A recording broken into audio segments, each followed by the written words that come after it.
Hello my dear student, welcome back to my channel Education. মৰমৰ ছাত্ৰ ছাত্ৰীসকল, আজি মই তোমালোকক পঢ়াবলৈ লৈছো সপ্তম শ্ৰেণীৰ অসম জাতীয় বিদ্যালয়ৰ অন্তৰ্গত সপ্তম শ্ৰেণীৰ অসমীয়া প্ৰথম পাঠ যেটোৰ নাম হৈছে স্বদেশ প্ৰেম। এটো এটা কবিতা দিয়া আছে। আহাচোন আমি পঢ়িলো, তাৰ পিছত আমি ইয়াৰ প্ৰশ্নোত্তৰসমূহ চাই লম। জুনে অসমীয়া পঢ়াত অলপ দিগদাৰি পোৱা এইবোৰে ভিডিওটো ভালদৰে স্কিপ নকৰাকৈ চাই যাবা। ধৰেনে জনম কেৱে এই মৰতত, শিলাময় কৰি তাৰ হিয়া, এয়ে মোৰ জন্মভূমি বুলি মনে মনে এবাৰো যি কোৱা নাইকিয়া। আনৰ দেশৰ পৰা উলটি আহোঁতে ফুৰি চাকি ঘৰমুৱা হৈ, জ্বলা নাই হিয়াজাৰ স্বদেশ প্ৰেমেৰে, আছেনে কোনোবা এনে ঐ। আছে যদি এনে কোনো এনে কাট চিত, চিনি থবা তাক ভালকৈ, তাৰ বাবে গায়কৰ উৎসাহ উঠলি, নুঠে তাৰ গুণ গাবলৈ। থাকক থাকিলে তাৰ ডাঙৰ উপাধি, জগতত ফটা ফুটা নাম। থাকক থাকিলে তাৰ বিভূতি বৈভৱ,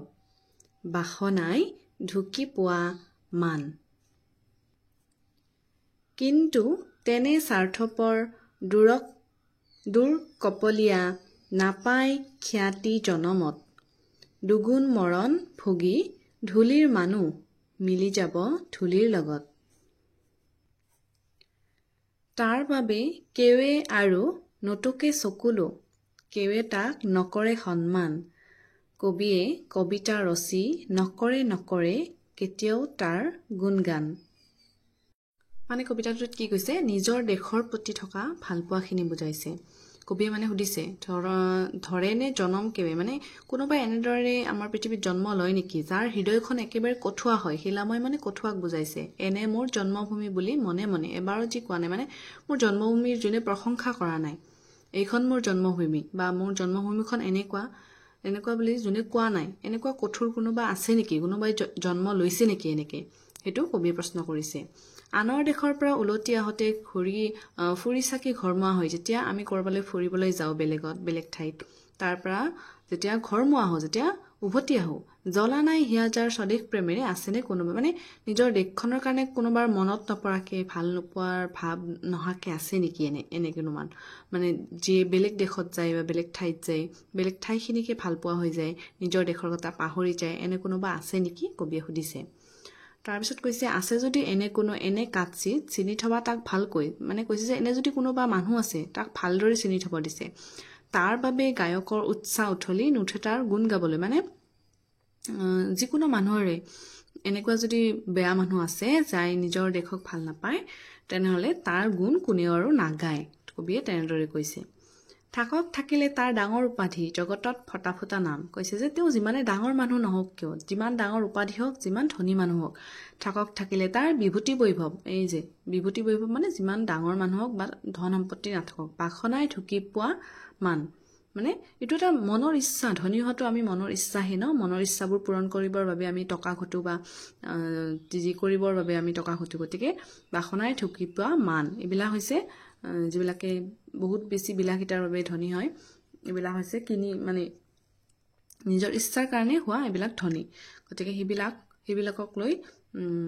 অহংকাৰ কৰি লাভ নাই। কৈছে যে যিমান ডাঙৰ মানুহ হওক, যিমানেই ডাঙৰ নাম নাথাকক, ধনী নাথাকক,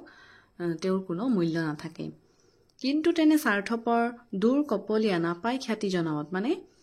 সেনেকুৱা যদি স্বাৰ্থপৰ মানুহ আছে যে নিজৰ দেশক ভাল পোৱাৰ কোনো কথা উল্লেখ নাই, আন দেশক ভাল পায়, কেৱল নিজেই ধনী হ'ব লাগে, নিজৰ বাসনাতে লিপ্ত হৈ থাকে, এনেকুৱা যদি আছে, তেনেহ'লে এই জন্মত কোনো মানে মানুহৰ লগত মিলি চলিব নোৱাৰিব।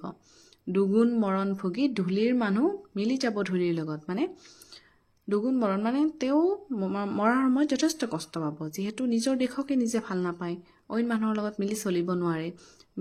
ধূলিৰ মানুহ যেহেতু জন্ম হতেও ধূলিৰ মানুহ আমি মাটিৰ ওপৰতে জন্ম হৈছো গতিকে মৃত্যুৰ পিছতো মাটিৰ লগতে মিহলি হৈ যাব লাগিব তাৰ বাবে কেৱে আৰু নটকে চকুলো মানে হেনেকুৱা মানুহ এজনৰ বাবে যেতিয়া তেওঁৰ মৃত্যু হ'ব কোনেও কিন্তু তেওঁৰ কাৰণে চকু পানী নটকে কেৱে তাক নকৰে সন্মান কেৱে মানে কোনেও তাক তেওঁক আৰু সন্মানো নকৰে সন্মানৰ দৃষ্টিৰে নাচায় যোনে নিজৰ দেশক ভাল নাপায় কবিয়ে কবিতা ৰচি নকৰে কেতিয়াও তাৰ গুণগান আৰু কবিয়েও সেই হেনেকুৱা ব্যক্তিৰ কেতিয়াও গুণগান আৰু নাগায় যিয়ে নিজৰ দেশক ভাল নাপায় কবিতাটোৰ কবি হৈছে পদ্মধৰ চলিহা বলাচোন আমি এতিয়া প্ৰশ্ন উত্তৰসমূহ চাই লওঁ ইয়াত কবি পৰিচয়ত কবিজনৰ বিষয়েও দিয়া আছে তোমালোকে পঢ়ি লবা কোৱেশ্চন আহিব পাৰে 1 মাৰ্কৰ পদ্মধৰ চলিহাৰ জন্ম হৈছিল 1895 চনত আৰু মৃত্যু হয় 1969 চনত শিৱসাগৰত জন্ম হৈছিল তেখেতৰ পিতৃৰ নাম আছিল ফণীধৰ চলিহা তেওঁ হাদিনিয়া অসমীয়া আৰু অৰ্ঘা কাকত সম্পাদনা কৰিছিল ভাৰতৰ জাতীয় আন্দোলনত তেওঁ সক্ৰিয় অংশ লয় আৰু ভালেমান স্বদেশ প্ৰেমমূলক গীত ৰচনা কৰে তেওঁৰ গীত আৰু কবিতাৰ পুথি ফুলনি স্বৰাজ সংগীত গীতি লহৰী আৰু শৰাই আহিব পাৰে তেখেতৰ কবিতাৰ পুথি কেইখনৰ নাম স্বদেশ প্ৰীতি তেওঁৰ কবিতাৰ মূল উৎস স্বদেশ প্ৰেম কবিতাটি ইংৰাজ কবি ছাৰ ৱাল্টাৰ স্কটছৰ পেট্ৰিয়টিছিম নামৰ কবিতাৰ সৰল অসমীয়া ভাঙনি চাবা ইয়াত শব্দ অৰ্থ কেইটামান দিয়া আছে শিলাময় শিলৰ দৰে কঠোৰ অনুভূতিহীন উৎসাহ মানে হৈছে উৎসাহ উঠলি উফন্দি উঠি মানে ওপৰলৈ উঠা বিভূতি ধন সম্পত্তি ঐশ্বৰ্য কাটচিত মানে কঠিন হৃদয় এতিয়া বলা প্ৰশ্ন উত্তৰসমূহ আমি চাই লওঁ 1 নম্বৰটোতে দিয়া আছে কবিতাটোৰ সাৰাংশ লিখা এইটো তোমালোকে লিখি ল'ব পাৰা উক্ত কবিতাটোত পদ্মধৰ চলিহাদেৱে আমাৰ জন্মভূমিৰ কথা বৰ্ণনা কৰিছে যেতিয়া ইংৰাজ কবি ছাৰ ৱাল্টাৰ স্কটছে আমাৰ দেশ ভ্ৰমণ কৰি উভতি আহে তেতিয়া তেওঁ কৈছিল যে যিজন মানুহে নিজৰ জন্মভূমিক এবাৰো আপোন বুলি কোৱা নাই তেওঁৰ হৃদয়খন শিলৰ দৰে কঠোৰ যদি কোনোবা মানুহে আনৰ দেশৰ পৰা ফুৰি চাকি উভতি আহতে যিজনৰ হৃদয়খন স্বদেশ প্ৰেমেৰে জ্বলা নাই তেওঁ হৈছে কঠিন হৃদয়ৰ তেওঁৰ বাবে কোনো গায়কে উৎসাহ কৰি গীত ৰচনা নকৰে বা নাগায় যদি তাৰ ডাঙৰ উপাধি বা যিমান ডাঙৰ মানুহে নহওক কিয় তেওঁৰ জগতত ফটা ফুটা নাম তাৰ যিমান ধন সম্পদ নাথাকক কিয় তেওঁৰ কিন্তু কোনো সন্মান নাই এই ধৰণৰ লোক স্বাৰ্থপৰ দূৰ কপলীয়া ইহতে জীৱনত খ্যাতি নাপায় এওঁলোকে দুগুণে মৰিব আৰু ধূলিৰ লগত মিলি যায় চিন চাপ নাইকিয়া হ'ব আৰু ইহতৰ বাবে কোনেও চকুলো নটকে আৰু সন্মান নকৰে কবিসকলে কেতিয়াও এনে লোকৰ গুণ গৰিমাক লৈ কবিতা ৰচনা নকৰে যিসকলে নিজৰ জন্মভূমিক প্ৰেম কৰে তেওঁলোক ধন্য নেক্সট কোৱেশ্চন চাবা আছে স্বদেশ প্ৰেমমূলক কবিতা বুলিলে কি বুজা এইটো হ'ব যিবোৰ কবিতা নিজৰ দেশক লৈ ৰচনা কৰা হয় অৰ্থাৎ নিজৰ দেশখনৰ গুণ গৰিমাৰ আৰু নিজৰ ভাল পোৱাক লৈ ৰচনা কৰা হয় তাকে স্বদেশ প্ৰেমমূলক কবিতা বোলে তাৰ পিছত আছে কবিয়ে কাক শিলাময় বুলিছে যিসকল লোকে নিজৰ জন্মভূমিক এবাৰো নিজৰ আপোন বুলি ভবা বা কোৱা নাই তেওঁলোকৰ হৃদয় হেলাময় বুলি কবিয়ে কৈছে 6 নম্বৰ প্ৰশ্ন কাৰ গুণ গাবলৈ গায়কৰ উৎসাহ উঠলি নুঠে যি লোক জন্মভূমিৰ প্ৰতি কঠিন হৃদয়ৰ তেওঁলোকৰ গুণ গাবলৈ গায়কৰ উৎসাহ উঠলি নুঠে 9 নম্বৰ প্ৰশ্ন কোনবোৰ মানুহ ধূলিৰ লগত মিলি যাব আৰু কিয় তৰব যিবোৰ লোক স্বাৰ্থপৰ আৰু দূৰ কপলীয়া সেইসকল মানুহ ধূলিৰ লগত মিলি যাব আৰু কিয়নো স্বদেশৰ প্ৰতি তেওঁলোকে কোনো সহানুভূতি আৰু ভালপোৱা প্ৰকাশ কৰা দেখা নাযায় 4 নম্বৰ দিয়া আছে প্ৰসংগ সংগতি দৰ্শাই ব্যাখ্যা কৰা তাৰ বাবে কেৱে আৰু নটুকে চকুলো কেৱে তাক নকৰে সন্মান কবিয়ে কবিতা ৰচি নকৰে কেতিয়াও তাৰ গুণগান উক্ত বাক্যহাৰী আমাৰ আপোন পাঠ নামৰ পাঠ্যপুথিৰ অন্তৰ্গত পদ্মধৰ চলিহাদেৱে ৰচনা কৰা স্বদেশ প্ৰেম নামৰ পাঠটিৰ পৰা উৎকলন কৰা হৈছে তাৰ পিছত সংগতি চাবা কবিতা ভাষীৰ জৰিয়তে কবিৰ দেশৰ প্ৰতি থকা ভালপোৱা আৰু যিসকলৰ অন্তৰত দেশৰ প্ৰতি ভালপোৱা ভাৱ নাই তেওঁলোকৰ মৃত্যুত কোনেও সন্মান নকৰে বুলি উল্লেখ কৰিছে ব্যাখ্যাটো হ'ব কবিৰ দেশৰ ব্যাখ্যাটো চাবা কবিৰ দেশৰ প্ৰতি নিবিড় ভালপোৱা আছে সেইবাবে দেশৰ প্ৰতি যিসকলৰ ভালপোৱা ভাৱ নাই সেইসকলৰ প্ৰতি কাৰো অন্তৰত শ্ৰদ্ধাৰ ভাৱ নাই বুলি কৈছে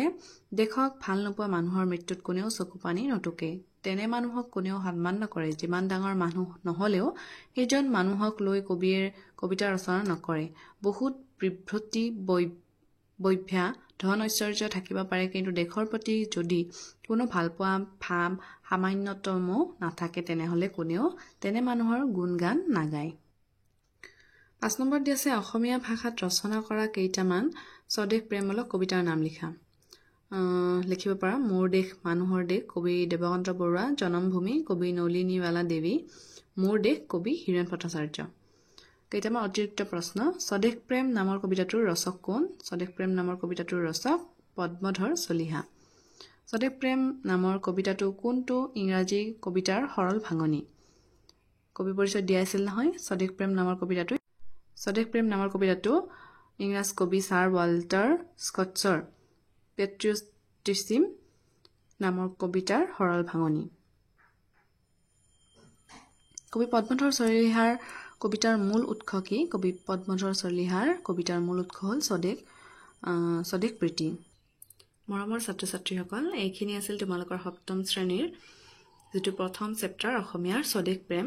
মই কবিতাটো বুজাই দিলো আৰু আশা কৰিছো ভিডিওটো তোমালোকে ভাল পাবা আৰু প্ৰশ্নোত্তৰখিনিও দি দিছো আজিৰ ভিডিওটো ইয়াতে সমাপ্ত কৰিছো আকৌ এটি নতুন ভিডিওতে লগ পাম আজিলৈ ইমানেই